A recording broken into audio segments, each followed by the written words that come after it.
Hi lovelies, I hope everyone's having a lovely day today. So today I'm going to be reacting to Billie Eilish, the world's a little blurry live premiere event. So yeah, I never saw this premiere event because I didn't actually watch the documentary on the day it came out. I watched it a couple of days later. Make sure you go check out my review on that. I did a review on the documentary a couple of days ago, so I'll put it up here somewhere and at the end of the video so you can check it out. But yes, the documentary was everything. It was an emotional roller coaster. It was everything that I needed. I felt like, yes, it was better than I expected. Not like I didn't think Billie's documentary wasn't going to be good. I just saw way much than I expected. So yeah, I really enjoyed it. Make sure you follow me on Instagram and send me a message of any video you'd like to see me react to. Make sure you follow me and then send me a message so I can see your request. But anyways guys, thank you so much for the request and I'm gonna jump straight into it. This is a long video, so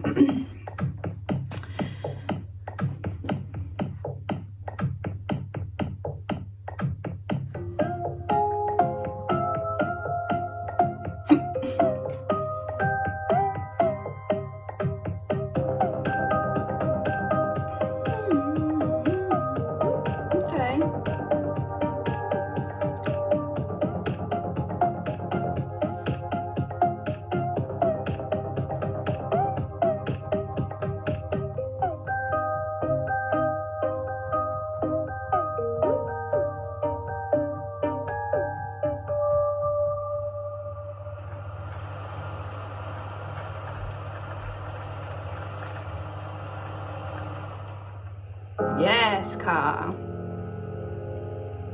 Oh my gosh.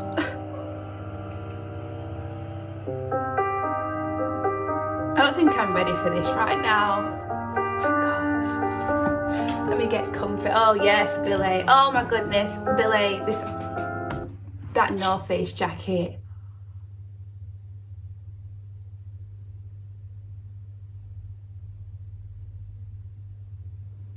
That is everything now.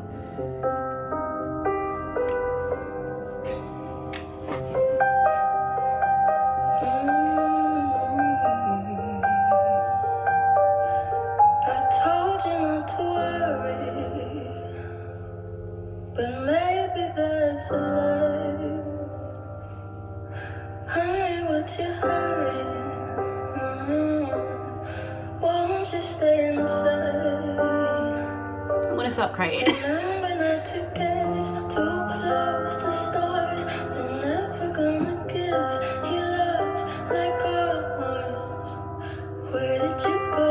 I should know, but it's cold and I don't wanna be lonely. So show me the way home. I can't lose another life.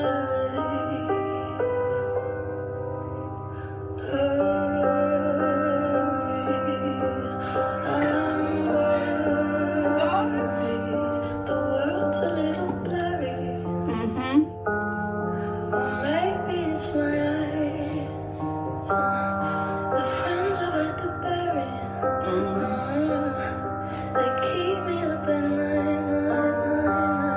I said I couldn't love someone, 'cause I might break if you're gonna die, not by mistake. So where did you go?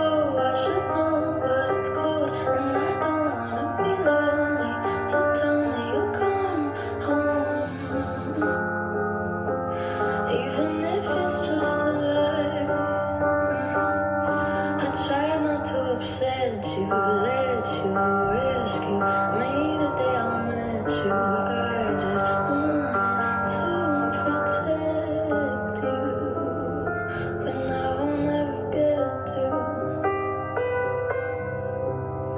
Hurry, I'm worried.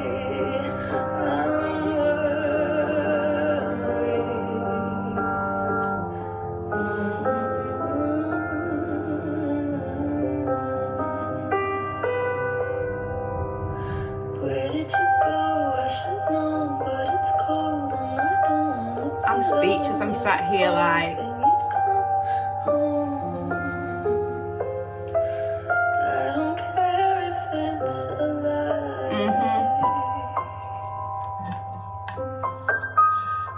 oh, Phineas.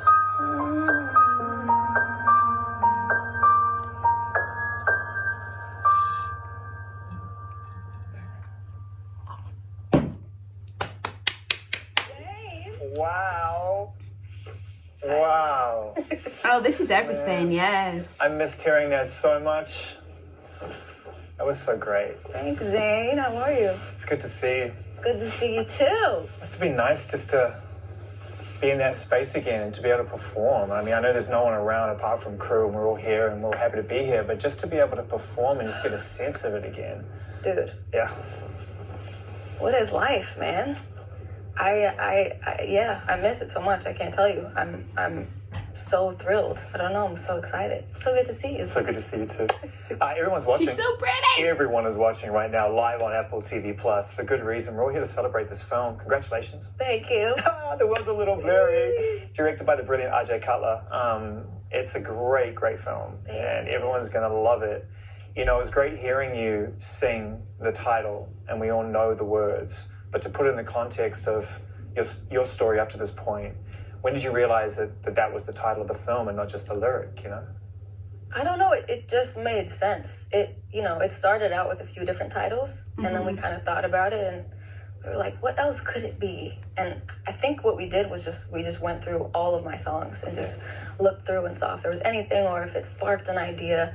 And The World's a Little Blurry, just it kind of felt like it encapsulated the film in a way, and the time of my life that the film was, took place, of just, crazy things happening while I was also going through puberty and learning about being a teenager and also fame and also, insane pressure, but...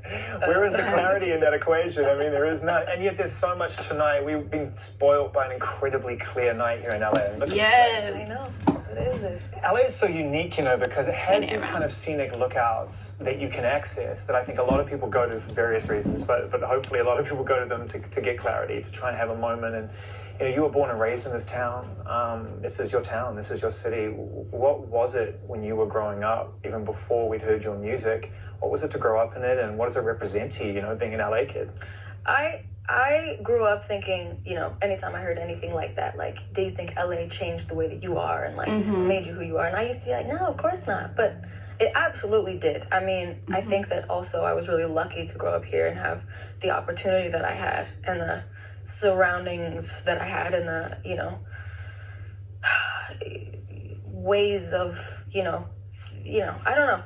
I think that LA really, really just formed who I was, and having everything kind of right at my hands. I mean, it still took work and stuff, but I think it helped a lot. And LA is just beautiful and home to me. I've never lived anywhere else, and it is beautiful. It has this kind of, I think when you're growing up and you look to LA, there's so many different phases of it, and often it can present this kind of grittiness to it, but it is beautiful. I mean, it is a beautiful city. Beautiful. Really spoiled. This film, wow. Why did you decide to do it? I mean, I know. Why did you do it? No, I kind of didn't want to do it, but I did. But I did though. Oh. No, it's both. It has to be both. It's both. You can't be sane if it's I really want to do it. I know. It's got to be both. I really don't know how it came up in discussion. All I remember is just it being talked about, and I remember thinking huh? What are you talking about? Why? Because I grew up watching documentaries, and why would anybody want to make one of me? Why would it matter? And the craziest thing was that when these conversations were being started, I was newly 16, if not, just not 14. That's a really important distinction for people who are about to watch this film who think that this was decided after everything happened. It was not. I can't even wrap my head around that. Yeah. I mean, the fact that anybody could have thought that I was going to go anywhere.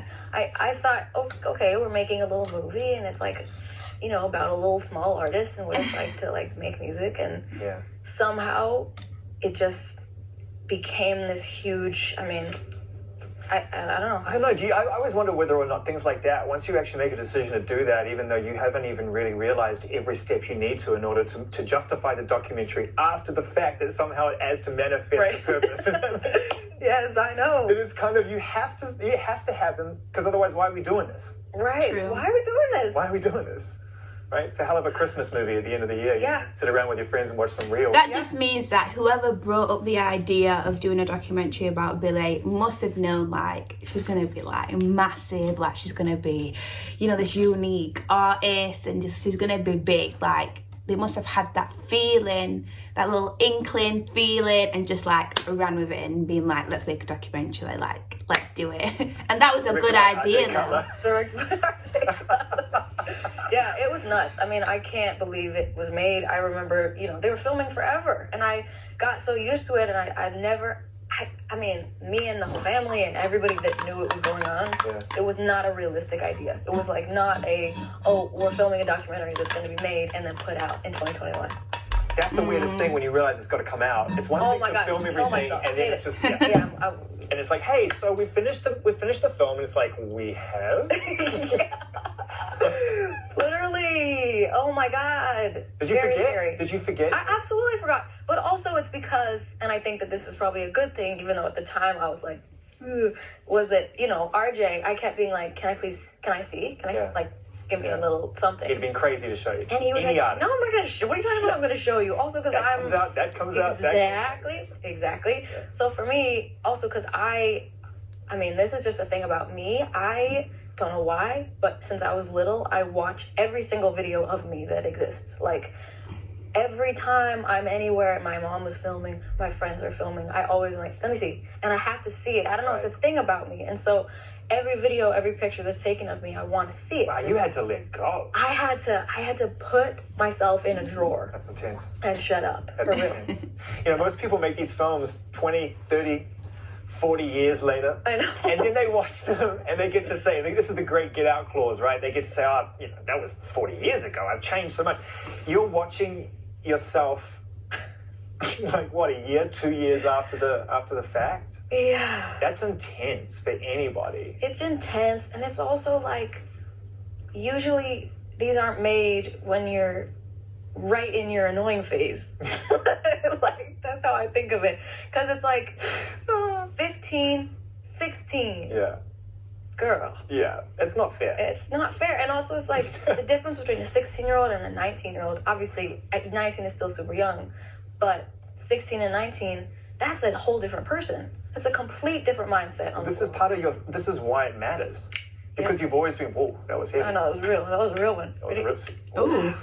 I can't even crack my You've own. always been this authentic human being to people your own age.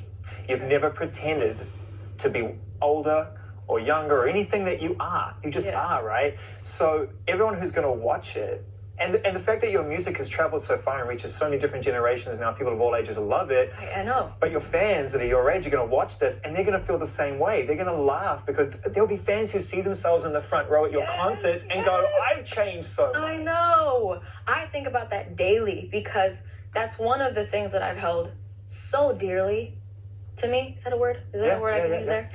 Yeah.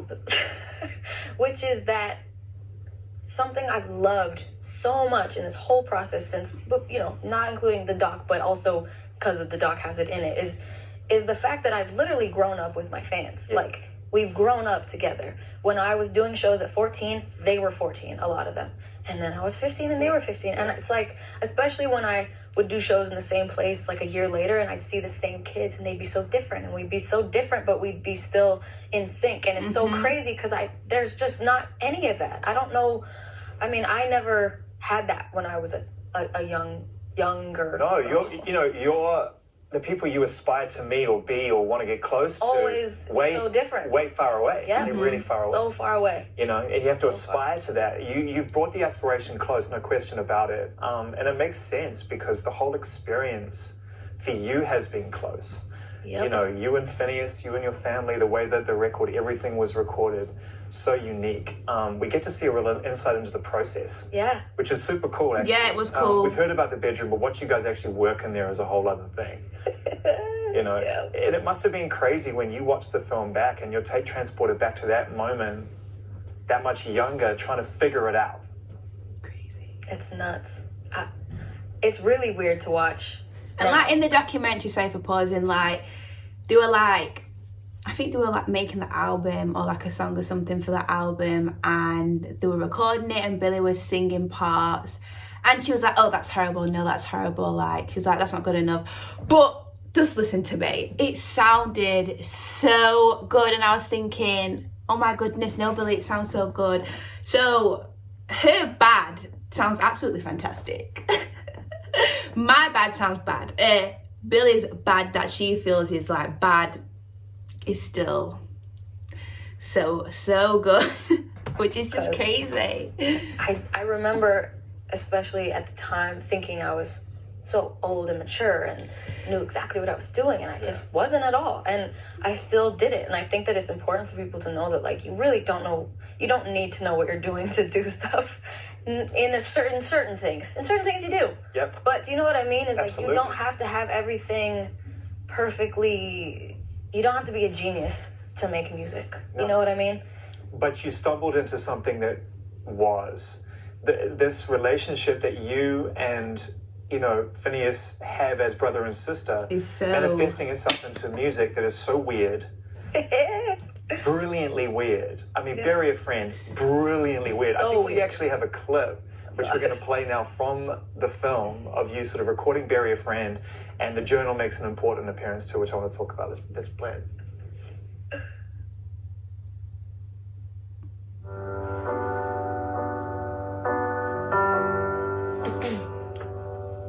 Said out loud.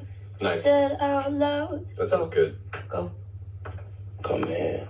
Probably something that shouldn't be said out loud. Honestly, I thought that I would be dead by now. Probably something that shouldn't be. I wanna end me. Woo! That's dope. What do you want from me? Why don't you run from me? What are you wondering? What do you know? Woo! No! Oh my goodness, I'm getting chills, sorry. Why do you care for me? When we all fall asleep, where do we go? That's cool, right? Genius.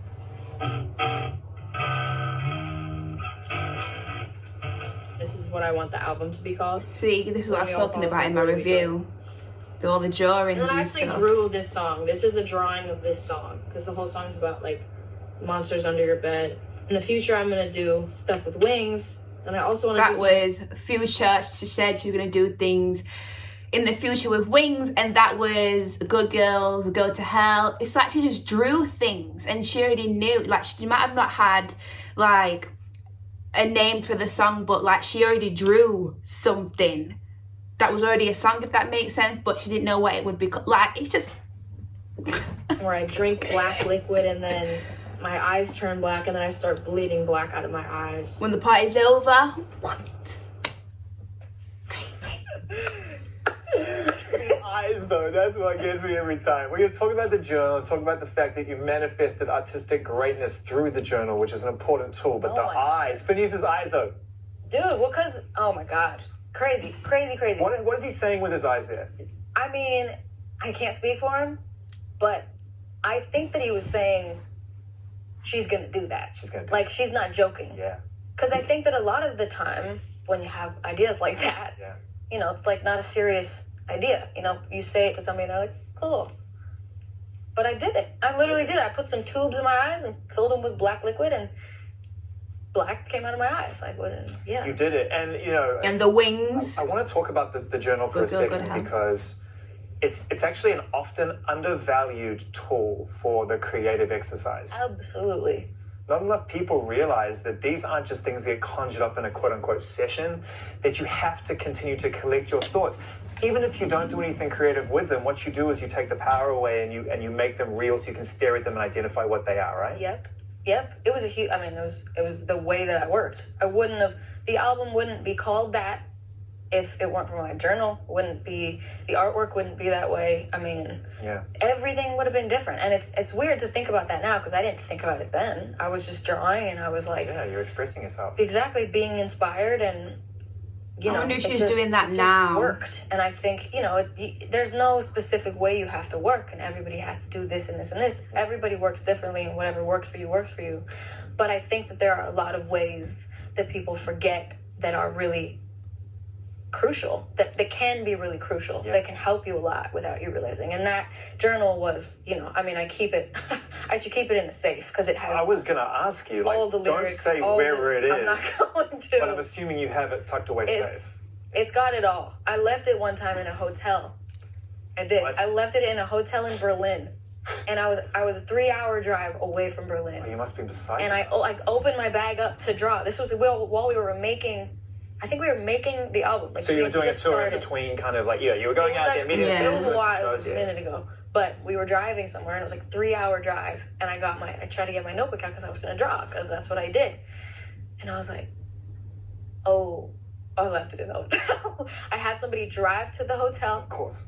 get it.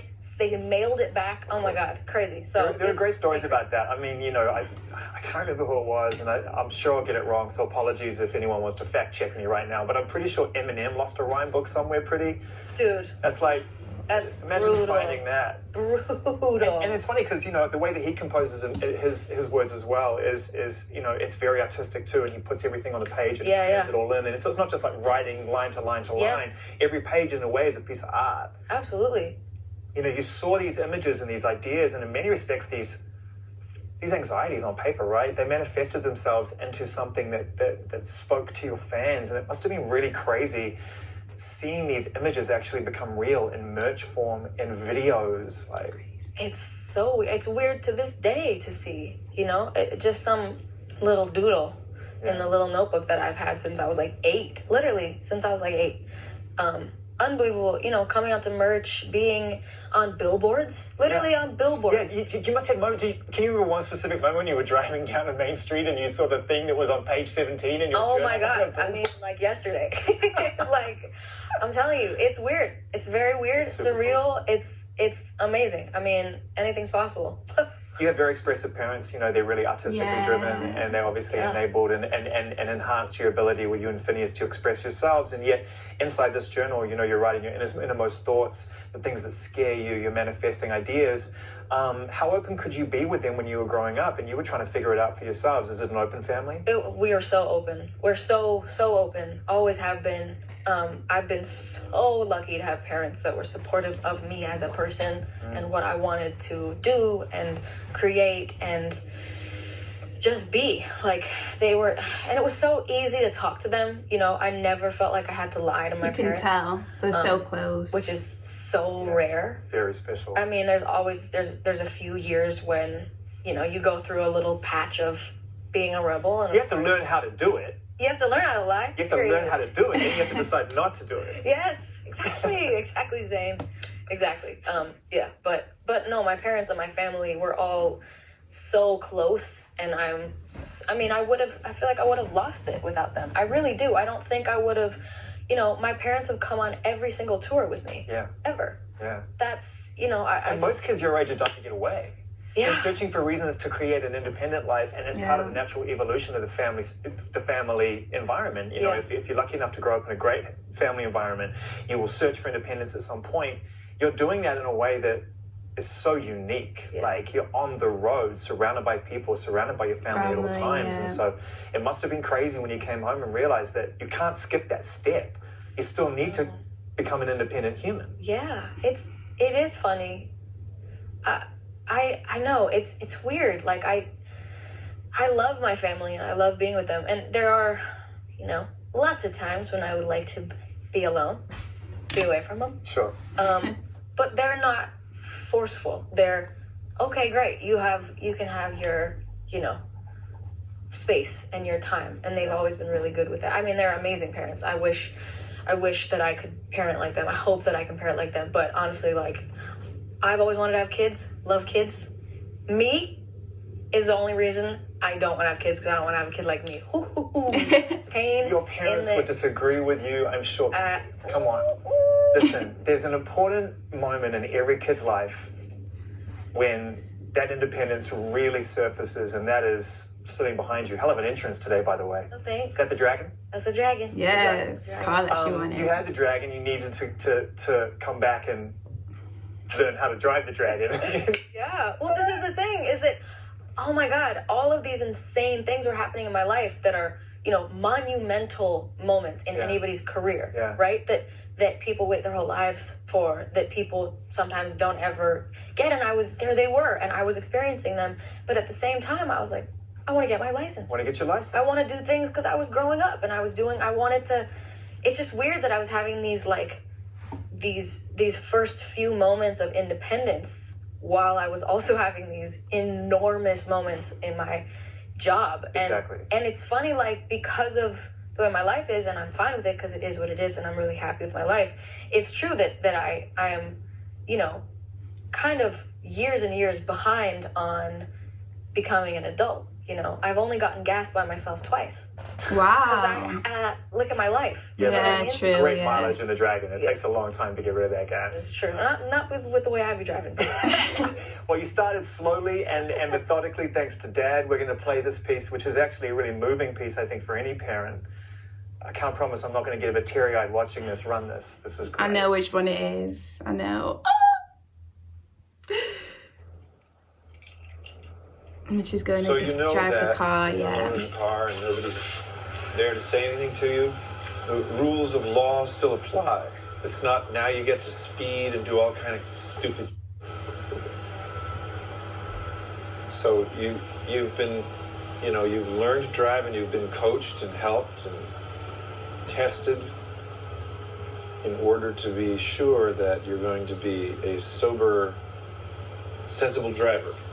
So always just err on the side of being safe. Whoops. I went down the wrong entrance ramp, so I gotta go down another mile and turn around. Okay. I love you. Ooh.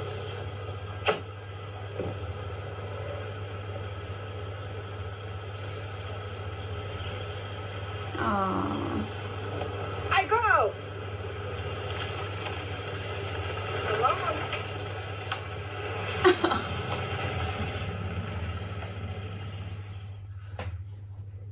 Crazy. I mean, look, it's the moment that you look forward to as a parent because you know you did a good job. It's also the moment that You dread. You dread it. Dread it. Because it's like that era is naturally coming to an end. And that moment, not to get too granular, but that moment when he sort of looks at his hands and gets Yeah. the time. Yeah. You know, my wife and I, we have a 14 going on 15-year-old. It's not far away. Oh my God, that's real close. It's real close. Yeah, I mean, it's a huge deal. It's the letting go of, you know, you being the one that kind of controls their life. They're in control. You were pretty comfortable letting go there, though. You were like, see ya. What was going through your mind at that moment? Because it's like you finally get to drive the dragon. Oh and my it's God. yours. I mean, I wanted to drive my whole life. I love driving. I've, too. you know, counted down the days till I could drive. And then even when it came, I was like busy with this crazy life that I had it took me a second because I had to put aside doing shows and stuff to do driver's ed and stuff. Yeah. So, you know, I was ready to go. I was so ready to go. Ready to go. Yeah, I just felt bad for your mum though because she wasn't around to see it. I know, You'll see it. yeah. You'll see it. It's another great But moment. the speech, when you watch the scene for real in the movie, the speech my dad gives after is like makes me cry every time. It's I love my dad. One of the things, apart from the importance of family, that rolls through this movie is, you know, trying to be successful and do what you love to do and follow your dreams, but also trying to figure out where you fit into the other important circle of security at that point in your life. Family does one thing and your social circle does the other. Oh my God. And that was really interesting because the whole world is screaming and buying tickets and wants to see you perform, and you can't get your friends on the phone. Yep. It's tough, right? When you're trying to work out, like, what's going on back home with my buddies. Because I guess my point is that it can be lonely, right? Doing that. Super lonely. I mean, you know, I think some of the most lonely moments in my life have been when I came off stage from having just done a show for 30,000 people. Yeah. Come into the green room. And because, you know, my whole team and everybody that is with me usually is out in the crowd watching. Yeah. And I come into my green room and I sit alone in my green room. Yeah. I just sit alone. And of course there's no windows and there's no Buddy congratulating you, of course, and everybody likes to be congratulated. Everybody likes to be complimented.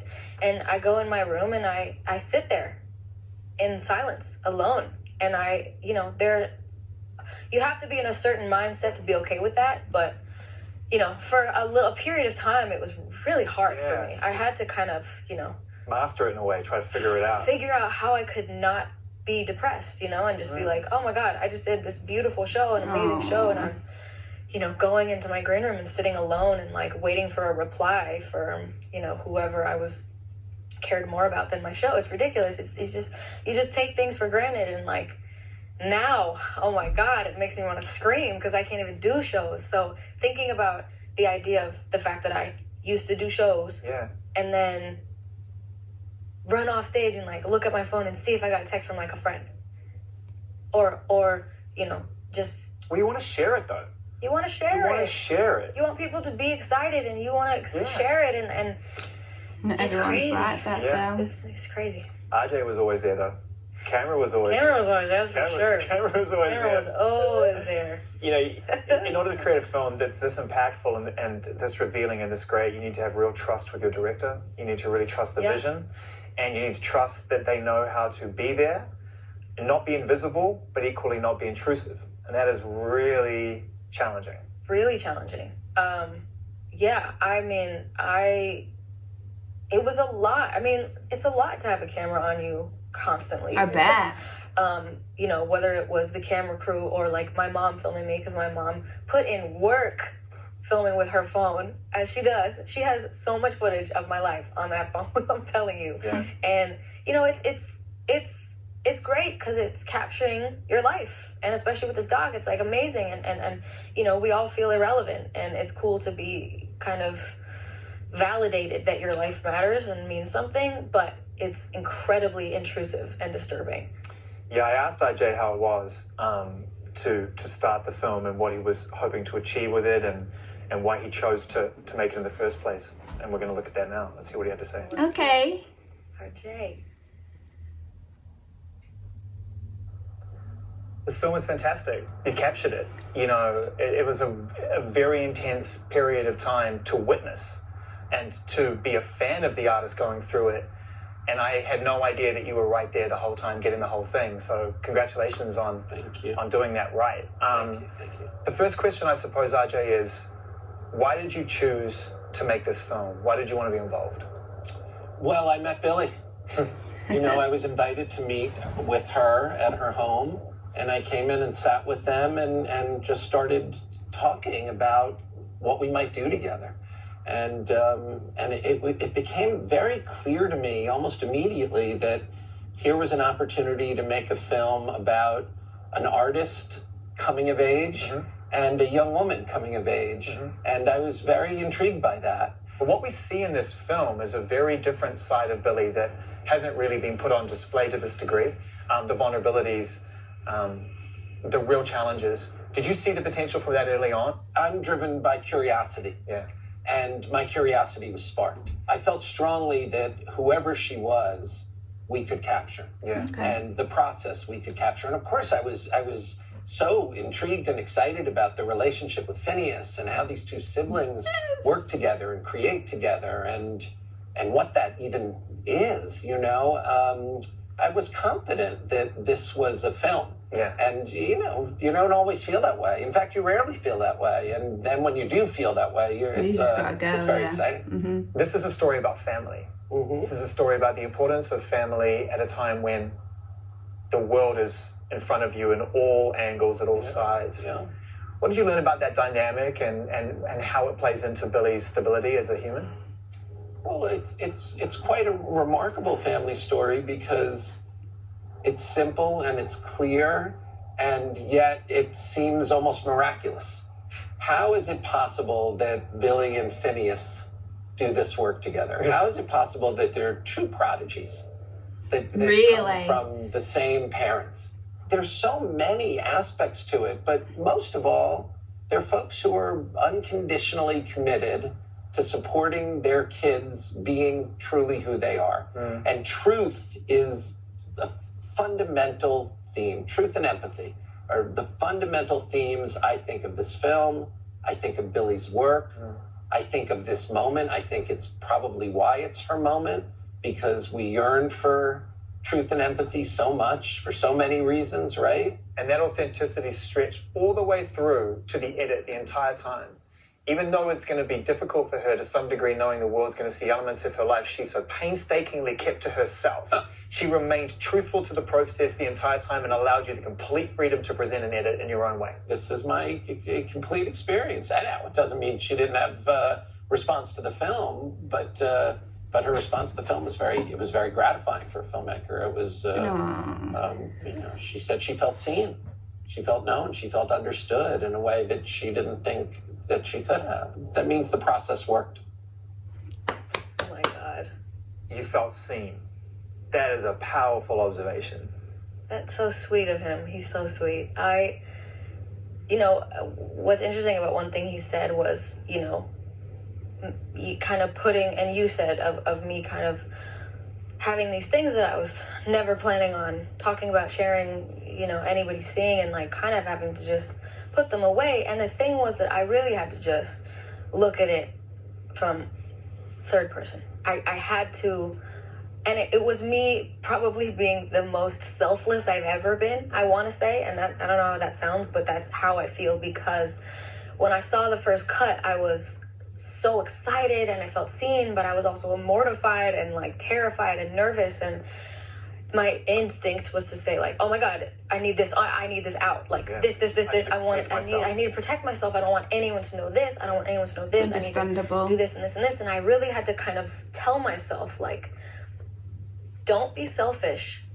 Let this movie be the movie that it is, and don't, lie about what your life was, because this was your life. And again, there's a ton that was going on at the time that isn't in the film. Tons. But also, you don't want to have a false narrative, This was my life. Like, none of it is a lie. Like, it would have been a waste of an opportunity. What's the point in having a director covering your life and then even subconsciously try to direct it in real time to protect the narrative and create something that isn't real? Exactly.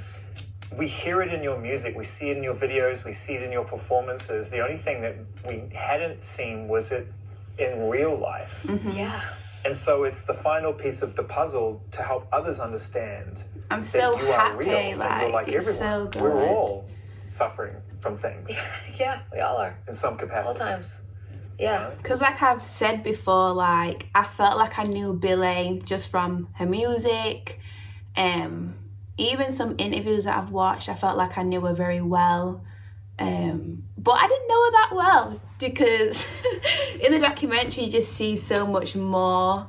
And it kind of makes you realise, like, you didn't know her like that. Like, you kind of knew her, but not, as much as you thought you did.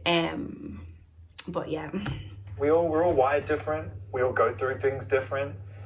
Were there times when you were having a hard time dealing with the moment and you were physically reacting to what was happening emotionally and mentally, and that will become evident in the film as well, where you get really scared. You get scared because you're not sure how you can find a balance of being everything that you want to be for people, but not knowing how to be there for yourself.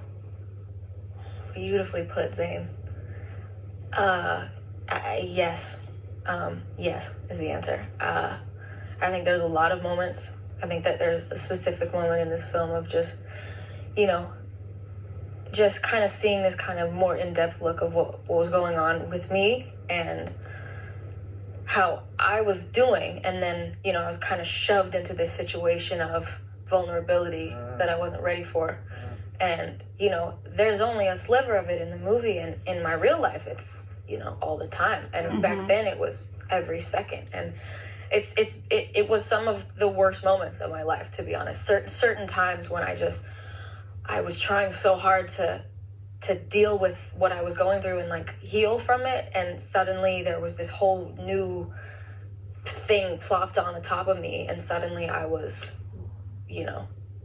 right there for everybody to see. And ill-prepared. And ill-prepared and just not in the right mindset. It's really about mindset and like being aware. And when something is sprung on you like that, it just can't end well. And it's crazy because it's like, I've said this before, you know, us as people in the public eye, you can't have a bad moment. Yeah. You can't be in a bad mood and somebody says, hey, can you take a video for 8 of my friends? This is this person's name and this, blah, blah, blah, blah. Also, can you pose like this? Also, can you come with me and take a picture? And also, can you...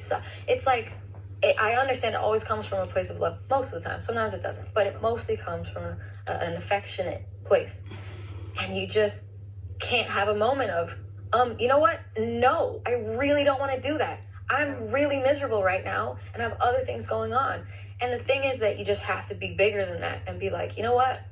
They don't know that. You do, but there's also something I think that comes with the trade of being an artist and a fan, the relationship that we build as fans of our favorite musicians or artists, or anyone who adds value to our lives. Yeah. We have to accept that at some point we enter into an era of maybe and an era of no.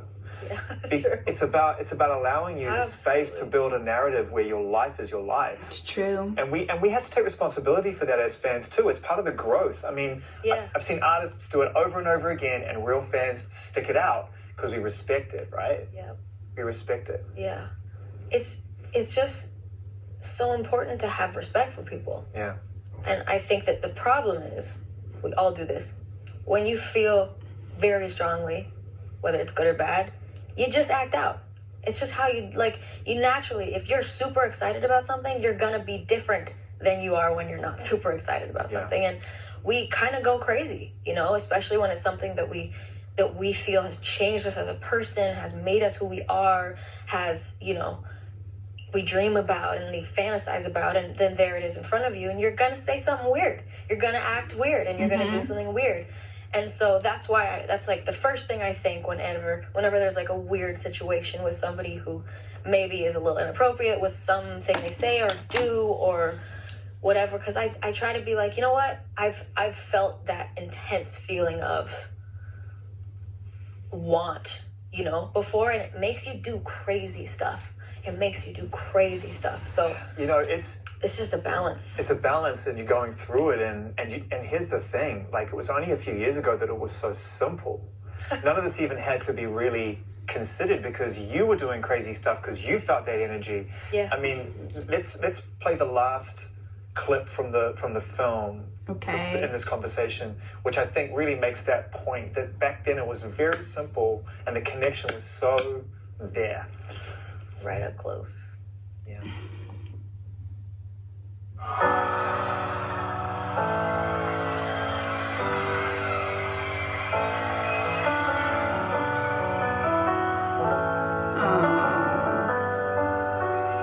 I look into the crowd and I see all these faces, so many different feelings and heartbreak, and every single person in there, you know, is going through something good or bad or horrible or amazing, you know? And the least I can do is make art that I make because I have the same problems. I don't think of them as fans, ever. They're not my fans, they're like part of me. Oh my God, they're so cute. That's never going to change. No matter where life takes all of you, everyone in that room and you, that's never going to change because, like you said, you feel the same way. Yeah. Right? Like when I was growing up, it was so different. It was like you would look at, like I said before, you looked at the people on your posters and you'd be like, they have it all figured out. I know, and they're so far away. That's the thing I've tried so hard, and it was so much easier then. Yeah. Of just, all I wanted and all I want still is to be the kind of person that somebody can look up to, that I would have wanted to look up to when I was younger. That's reachable. I've always wanted to be reachable. The problem is that, you know, being reachable to the good ones also makes you reachable to the bad ones, yeah. Which is tough. I mean, it's a real conflict, and it's something you got to work around. But I've tried so hard to like stay close to them, and the bigger it's gotten, the harder it's gotten. But I've really tried, and you know, I mean, some of the most the most, you know, heart-wrenching times in my life have been moments with fans and things that they've said to me. Yeah. And, you know, sometimes, like, I feel like I have never even told this before, which is my favorite fan moment was ever, was I was in a store, like over a year ago, and I was just with a couple of my friends, and there was like nobody in the store. I was just looking at clothes, whatever, and there was this girl across the room, and she walked in with somebody. I'm like gonna cry thinking about it. And she looked at me, and I looked at her, and I just smiled at her, and she ran to me, and she jumped in my arms, and she hugged me, and I held her, and she cried, and we didn't say a word. And I literally, I mean, it was the most beautiful thing I've ever experienced. Stupid. Nope. And I just, like, there's nothing like that. And they do that for me. And if I can be, you know, like a little safety blanket for them, then I want to be that. And I just can't, you know, it's crazy that the most impactful moment for me was just silent. Like, she didn't say a thing, I didn't say anything. She ran into my arms. Perfect. Too much noise sometimes. It's perfect. That's perfectly human. God, I can't even explain it. It's crazy. Thanks for making this film. Thanks Yeah. for laying it. I You laid it all out there. You laid it all out there, and what you've achieved with RJ and your family and everybody who's helped you realize your vision from Phineas all the way through. There's a lot of people, you know, who will be very proud of this film because it's a brilliant success story. Yes. You have achieved incredible things. Yes. The metric of value, the construct of awards and arenas and all the things that people dream of. But here's the real success. You did it and you came out the other side and you're great. Like, you got your together. And it's amazing. It's rare. And, you know, props to your family and to everybody for doing that. And thank you so much for bringing the film to Apple TV Plus. And thank you for doing this and letting me play a part in it. I've loved being a part of this journey. Thank you for doing it. You worked so hard. I'm very impressed with you, Zane. I'm always impressed with you. I am so nervous and excited and terrified for this to come out. I, like, want to barf, but I'm also excited. Hey, by the way, it's too late. It's out.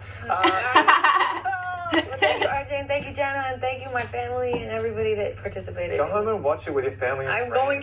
going to. Right, go and do it. It's been great to see you. Thanks for joining us. Thanks, we Zane. appreciate it. Everybody enjoy the film. You can watch the film now with your Apple TV Plus subscription or whatever device. It's so good. I'm going to watch Apple it TV, again. MacBook, smart TVs, game consoles, PlayStation, Xbox, connected devices. And Roku, Billy, Amazon this North Fire. Face Just Gucci look for the coat, Apple TV okay? app, and if It you was don't have everything. it, go to the App Store on your device and download it. And if you've bought an Apple device like an iPhone, iPad, or MacBook recently, then you have Apple TV Plus included already. Thanks again for watching this. We appreciate it. Enjoy the film. It's brilliant. Oh, look how pretty she is. She's so You pretty. guys, it's happening. I don't know what to say.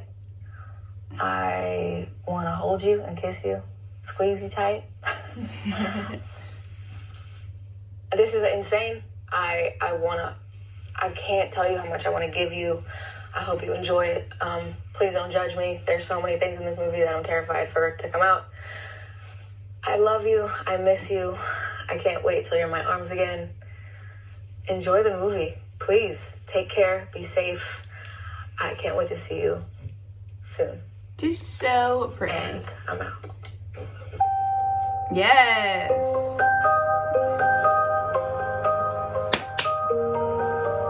Oh my gosh. Yes. That 45 minutes, okay, went quick. Yeah, so that actually went quite quick. But yeah, so make sure you check out the Billie Eilish documentary if you haven't already. But obviously, if you can't afford it or anything like that, I did do a video review the other day, so make sure you check that out. I'll put it at the end of the video somewhere, so make sure you just wait and it'll pop up. But yes, everything they were saying was true. The documentary is everything. Like, I honestly thought I wasn't going to see so much or learn so much about Billie. So yeah, I'm about to watch it again. But anyways guys, thank you so much for watching. I hope you enjoyed. Make sure you like, share, comment and subscribe, and I hope you have a lovely day today, filled with positive vibes, good energy, all of that good stuff, and I'll see you soon. Bye.